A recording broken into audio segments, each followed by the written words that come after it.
Welcome back to the second review of today. Well, actually tonight. So I just finished up this movie, and well, you probably seen this shirt because what fitting? Because tonight's film is based on this. Our favorite moose and squirrel enter to the real world with The Adventures of Rocky and Bullwinkle. I didn't watch it on VHS. I have this, like I said, it's Universal artwork. I actually watched it on this. But just like whenever I reviewed The People on the Stairs, I want to show both copies right here and use this as what it is. I just want to show you which artwork I prefer before we actually start the review. This is much better artwork. Look at that. That is how you make artwork. That right there is how you make cool artwork. I'm big Universal nuts, so I gotta have artwork. I don't know why this was not on the DVD artwork. I mean, sure, yeah. If we're looking to comparing the two, the back artwork is really about the same. It just says thumbs up and thumbs up. But if we look at DVD artwork, I don't know. It kind of doesn't look like it's a good job. This is an example I feel Shout Factory, if they did a Shout Select on this film, would have different artwork. But yeah, that's the same thing when they released the October Sky Special Edition VHS. I forgot to show you that, but that had some cool artwork. So yeah. Now that I talked about artwork, let's actually talk about The Adventures of Rocky and Bullwinkle. For those who don't know, this is the first time that we actually get a feature film based on the your favorite moose and squirrel. Well, the success of that went from the Deadly Do-Right film to having Universal greenlight this film. There's even a greenlight reference. So what's the plot? It starts out talking about the events of 1964. As we see, the narrator talks about what the events. You had Lyndon Johnson getting a second term. Fashion's become a big deal. And the Rocky and Bullwinkle show has been canceled. So the funny run's like, canceled? And then the cane just pulls them out. And I'm sitting there just chuckling. I had a great time with this. Now, I'm just going to tell you right now, I was 10 when I saw this in theaters. And being a kid who was a fan of this show was ultimately awesome. That wasn't the reason why I saw it. The reason I saw it was because Keenan and Kel have a role in this film. They play undergrads at What's About You, Bullwinkle's University. We'll get to that part later. So in it, though, we eventually go into Hollywood, and here's where things get really interesting. This is where we get our list of cameos. You want to know the list of cameos in this film? Try 30. We get a list of 30 A-list cameos. So we get the president and his men there. So the president is played by James Rebhorn. If you watch Pete and Pete, you'll recognize him as Meter Man. You'll recognize him as Lumen Science salesman McFlimp, the villain of that two-parter Artie episode. He plays the president. He's a really good character actor, though. But anyways, so in the middle of the film, we get our three main characters. We get Fearless Leader, Boris, and Natasha. They're digging through to get to Hollywood. There we meet a producer named, I think it was it Minnie? Minnie Mogul. I just love the names of these characters. Minnie Mogul, played by Janine Garofalo. I'll run down, so anyways, speaking of which, let's run down the people who are in this film. We get cameos of, like I said, Janine Garofalo, Carl Reiner, Jonathan Winters in 3 roles, John Goodman, Keenan Kel, James Rebhorn, David Allen Greer, John Pardo, Father Guido Sarducci, Don Nervo. We get Jeff Ross, Whoopi Goldberg. We get a good list of guest stars. We get a good list of celebrity guests. Doug Jones from the Hellboy movies, he's in it near the end of the film. So there's a lot of really good A-list. That's just to name a few. Interesting fact, Tasha P. Henson, before Hess and Flo, was in this movie as a student. She played a left-wing student at the What's About You. But we'll get to that later. So, we enter in the film introducing, so in the middle, in near the beginning of the film, they're assigned an assistant to Agent Karen Sympathy, played by Piper Parable. I think in like her first role. I think might have been her first role in the film. She plays the agent who was obsessed with Rocky and Bullwinkle. So I think I want to say, I'm just kind of mumbling. I'm just seeing. Yeah, yeah. Basically, the head of that agency is played by is Cappy Frank von Tapman, Randy Quaid. So yeah, Randy. I forgot Randy Quaid's in the movie. So he assigns sympathy, Karen sympathy, or agent sympathy, how you want to say, to go and help them out. So his job, she gets to the area where the building says green light. Yeah, when they green light a movie, that's literally what it is. So lots of good stuff, but there's more to it though. So as we see the cartoon world at Frostbite Falls. They see that it's blocked because they're still stuck in reruns and getting royalty checks. That I forgot to mention. So basically, it's blocked. So they have to. You find that, and she lifts the switch from road picture to all kinds of genres. Lifts the switch, and there's a green light. So they get sucked into green light, and they enter into the real world. And they spin. The narrator goes along, spin, and then they get into the real world. And that's where things are really interesting. Let's talk about the CG in this. The CG, I think, is really, really good. Keep in mind, this is for the days of Luminary Entertainment. Luminary Entertainment took over the CG department for a lot of the Universal films, like the Minions and stuff like that. So it's really good on the main characters. So she helps them out. Then all of a sudden, we're introduced, in the middle of the film, we see Boris and Natasha. Natasha, I can't. Is it Natasha? I think it's Natasha. So, yeah. The main villains are played by Boris Badenov, Jason Alexander, George Costanza. Rene Russo plays Natasha. And Robert De Niro plays Fearless Leader. And this is where things get really weird. So, as I said, they get into that. So, they're chasing them down, and they call the cops. But, all of a sudden, she gets pulled over, and out pops a strange John Goodman cameo as the cop. John Goodman's almost anything and is good in almost anything. I always enjoyed John Goodman as an actor. But he's like a strange cameo. But they come up with just the craziest puns. So, the one pun, they say something I totally forgot, which is, no, they reference this making up stuff, I think it was called, which is a reference to Cops, the show Cops at that time. So they reference that, and they arrest Sympathy and says, you're under arrest for impersonating Karen Sympathy. He's like, hey, Rock's like, hey, you're not real. Yeah, and I'm not John Goodman. It's just funny as heck. It really makes me laugh. The movie is just fun. So they're like, they can't make it. So they had to make it in New York they had to make it in New York at 8 o'clock. So basically, our two main heroes are now on the road. So he says, ma'am, they're animals. They'll figure it out. But it works. So they're walking, they're all freeze. Day becomes night just like that. So they're walking, and all of a sudden, they're trying to hitchhike like that. Turns out a truck passes. Then they're like that, and a bus smashes. And they go all splat. They're basically roadkill. So it becomes nighttime, and all of a sudden, they see a Chrysler.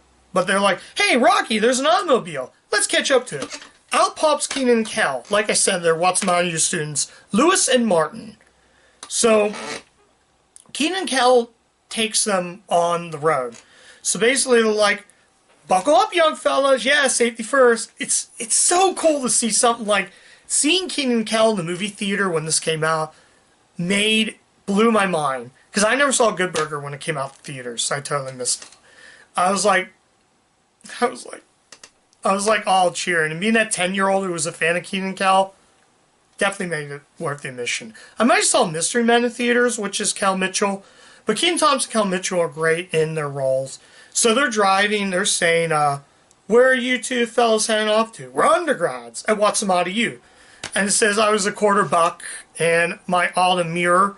So he says these like weird puns. So, interesting fact, I forgot to mention this. Whenever the one scene when they're getting ready to use that, they come up with a thing called really boring TV. Not really bad TV, I thought it was that. So they come up with that. Dana Bach from Dana Bach. I forgot to mention Dana Bach is in it. As I said before, David on Greer is in this. They use a ton of weird puns.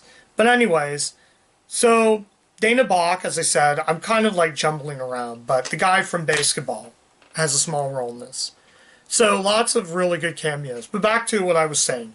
So they're driving around and Kel says, well, Martin, I think it is. Kel says, yeah, Martin, I should say, but anyways, whatever. Kel says, we've been looking for America.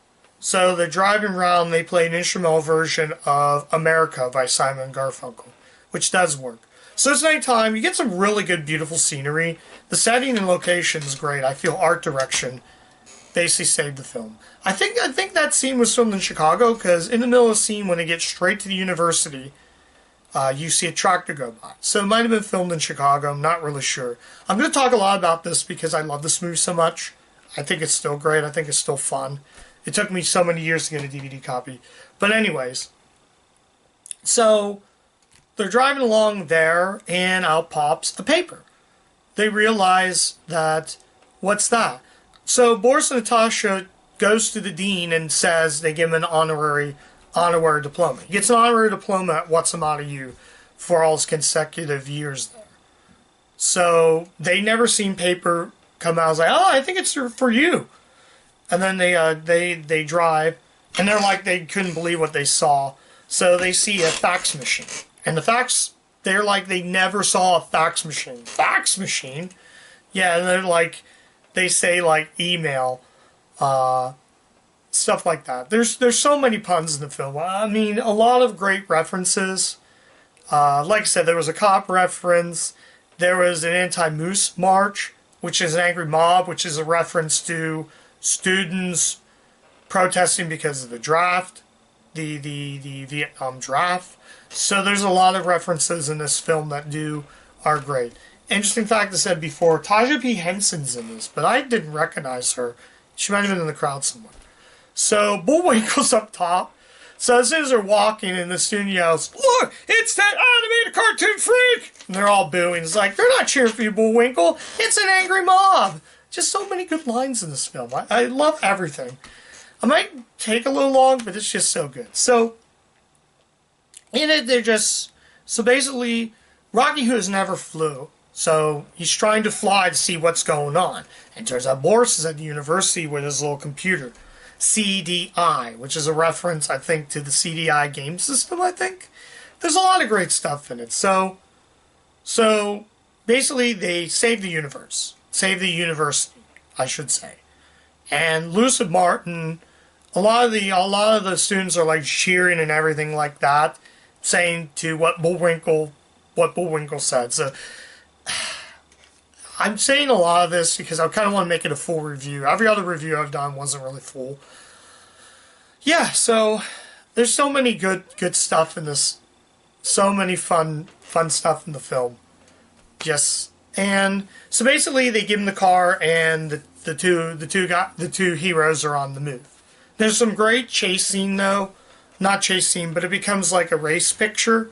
So they're driving and they make it there. So they find a food cart, and the guy's, a fruit cart, like, oh, no, it's Rocky and Bullwinkle. They jump the fruit cart, it's silent, and they land on the tractor trailer. So they land on the tractor trailer, and they're on the move still.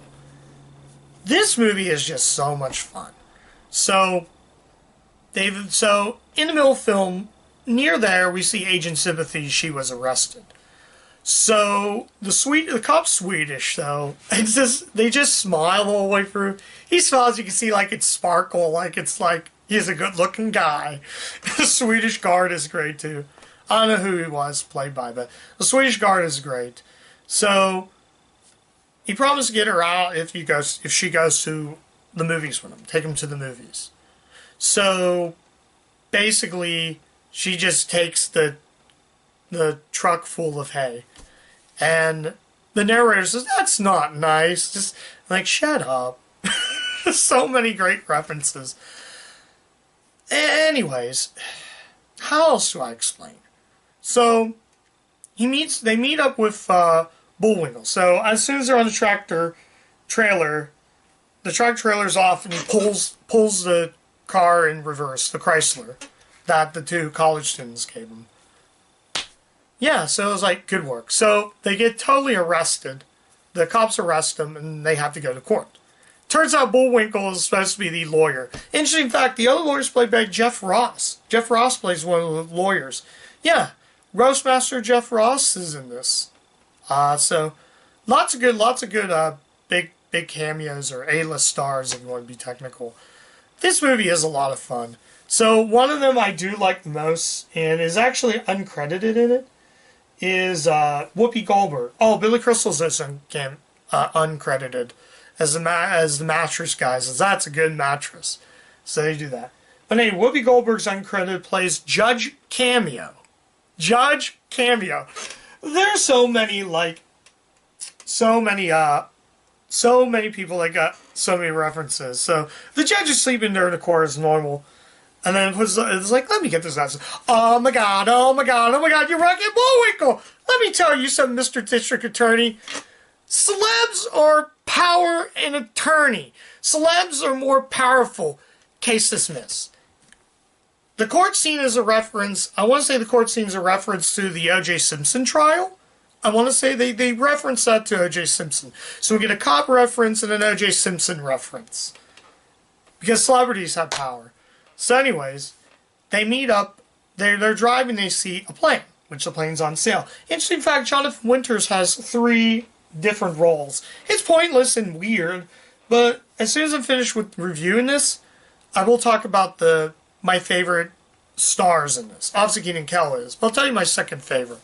So, they find a plane, and Boris and Natasha, their helicopter was destroyed. So they had to go rent out a really crappy Chevy, I forget what it is. So, at this crappy rent-a-car place. Kind of like a poor man's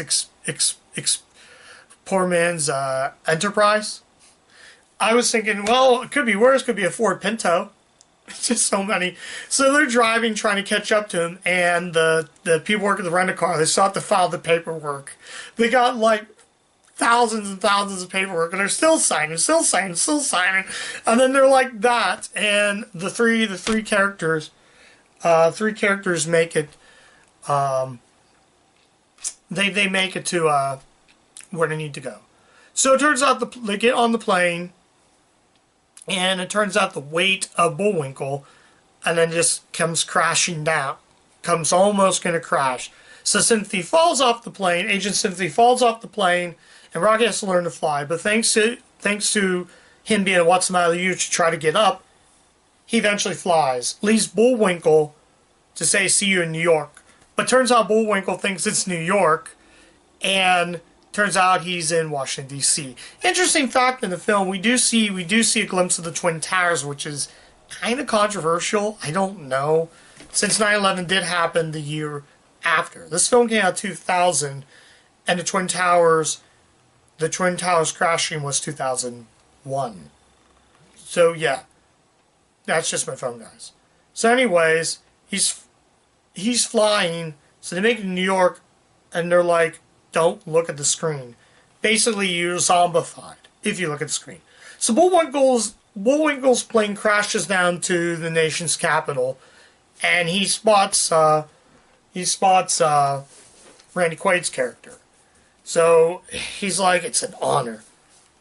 So anyways, he has those orange glasses. Well, he's wearing goggles and has the headphones, so he don't get brainwashed. But turns out the power of Fearless Leader's mind control has no effect on Bullwinkle. So he's sitting there like this. Oh, I thought this was a good show. Something like that.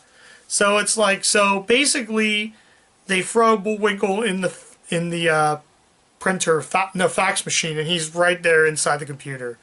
They use a Hewlett-Packard computer, which I found weird because I don't like Hewlett-Packard computers. I own one, but I don't like them. So, yeah. So, he's sliding down there, and you can see all these product placements. It's my first time I ever saw Best Buy. All these, like, weird product placements.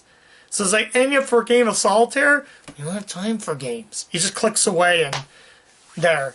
He slides in there, and he's surfing down there, and sees that cartoon character got zapped. He's like, surf's up, dude! And they high-five. So, basically, they make it down there. And just craziness ensues.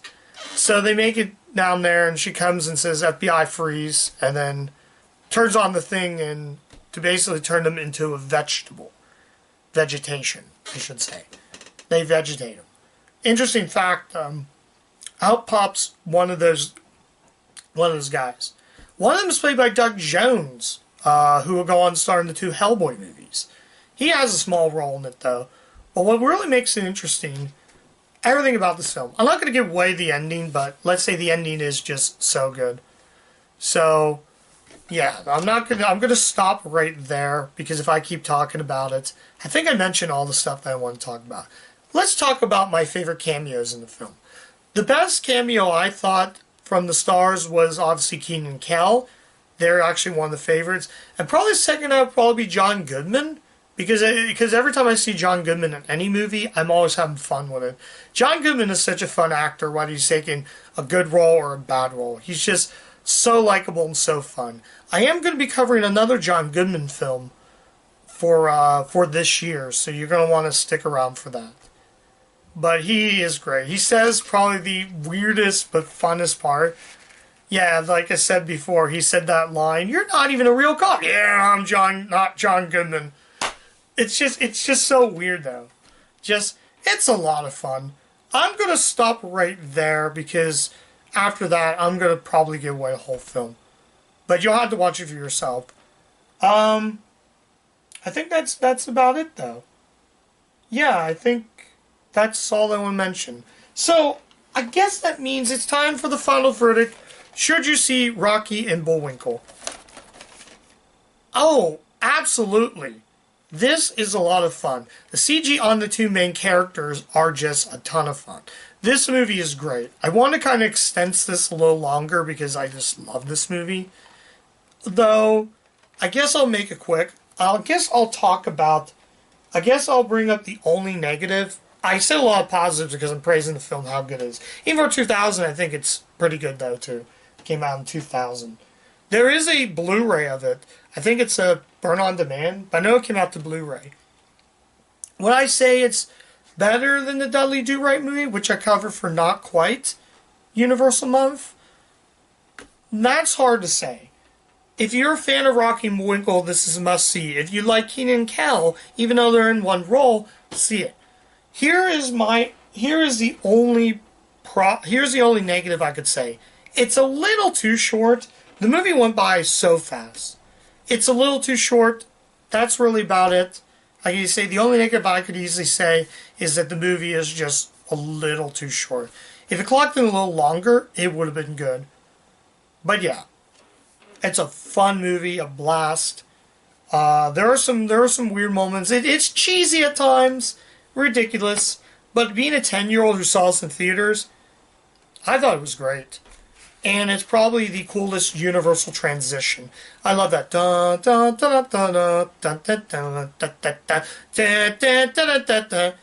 Yeah, and actually I'm wearing this shirt. I don't know, I think this shirt was made in 2000 to coincide with the film, I think. Something like that. But yeah, the only negative I could say is that it's a little too short. Although, interesting fact, one of the crew members, Tiffany Ward, Jay Ward's daughter, had a part of this film. And during the making of this film, during the Spot Location featurette, they mentioned that the success of the Dudley Do-Right movie has greenlighted Universal to make this. They do a green light reference. I think I already mentioned at the beginning, but they did. I think that's about it, though. Yeah, check this movie out. Like I said, it's a little on the short side. I wish it was a little longer, but shorter can still mean a good film. I've seen short films that are bad, and I've seen long films that were bad. This movie is sort of in between. If you love Rocky and Bullwinkle like I did, and you want to see how this live action does, how this live action film was, this is definitely something to check out. It was directed by Dus McAthen. I don't think he's doing any other movies. He was an unknown. I mean, sure. The Dudley Do-Right movie had Hugh Wilson, who was a well-known director. But I will say Dudley Do-Right's director, Hugh Wilson, was pretty good at it, though. This new director, I think, was really good. It's a lot of fun. I definitely would say check it out. You'll definitely have a lot of fun with this movie. Yeah, you're going to have a lot of fun. I had to move my chair up a little bit so you can see that. But yeah, like I said, fun movie.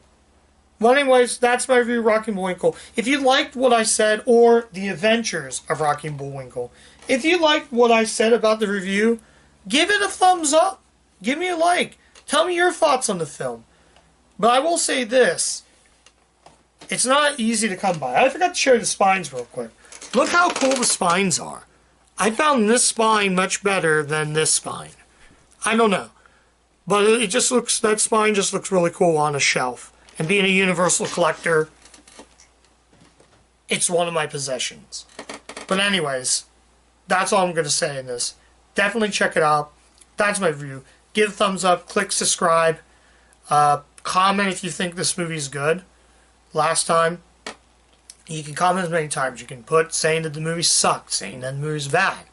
If you had the nostalgic. Like I said, the movie is cheesy, but I wanted to make this video longer. I will kind of do longer reviews, make them longer. But I will say this. Come back tomorrow. Thank you for watching. That's my review of Adventures of Rocky and Bullwinkle. If you like, like I said, do those things. And come back tomorrow. I will have another review. I'll give you a hint. It is going to be another family film, but it's a more current family film. And I'm going to be rocking this shirt for a couple more reviews. So, thank you for watching, everybody. And come back next time. The family movie is going to be family. Not just, it's going to be a family movie. See ya.